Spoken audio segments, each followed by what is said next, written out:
Welcome to Learn Short and Typing with VIKAS Sir.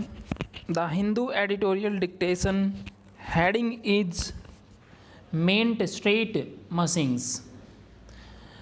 This article is related to interim budgets 80 to 90 word per minute. Start.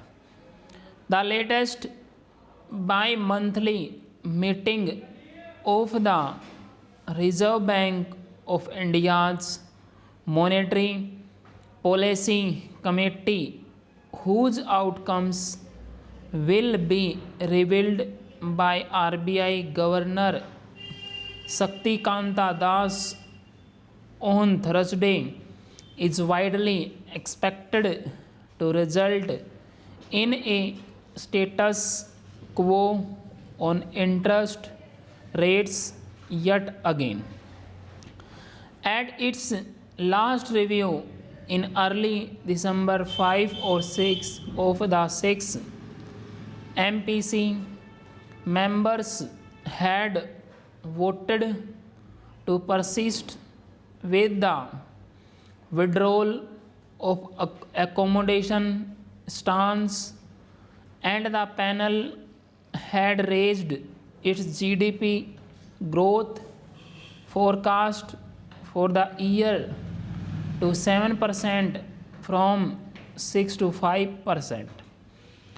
Hopes of a stance shift to neutral are slim, but it would be instructive to see if the growth estimate is revisited in light of the National Statistical Office projection of a 7.3% uptick in 2023-24. The US Federal Reserve held interest rates for the fourth straight review last week, and Chairman Jerome Powell was vague about the proximity of a much anticipated rate cuts this year, seeking more data to establish that inflation had been reined in sustainably. India's policymakers may not take a direct cue from the US Fed, but the concerns are similar, as Governor Das had articulated in December. The 4% inflation target remains elusive. For now, December's inflation rate hit a 4-month high of 5.7%.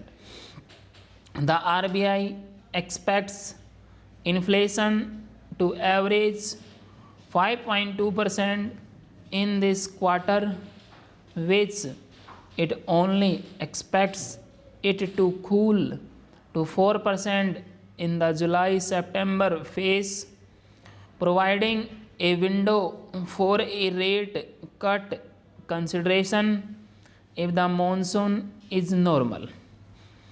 Finance Minister Nirmala Sitharaman's interim budget for 2024-25, however, could give the central bank some more room to ease liquidity constraints in the economy.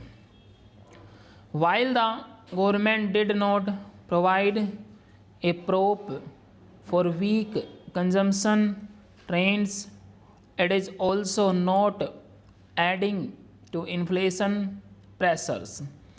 A stronger than expected pursuit of fiscal consolidation in this year and the next, and a promise to lower gross market borrowings from 15.4 lakh crore this year to a tad over rupees 14 lakh crore in 2024-25 should help.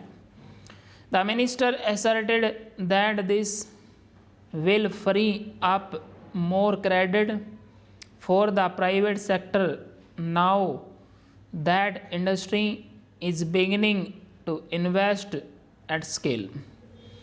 Gross market borrowings as a share of the fiscal deficit will also drop below 84% from 89% this year, with foreign capital inflows into Indian government bonds likely to spike following their inclusion in global bond indices. Banks, which are the major holders of these securities and are facing elevated credit to deposit ratio growth rates, should get more space to lend. Economists expect this to help lower borrowings costs for the entire economy. Yields on government bonds have already dropped from 7.14% ahead of the budget to about 7.05% and could drop further even as systematic liquidity has improved a tad. For Mint Street holds that is no small comfort. Stop.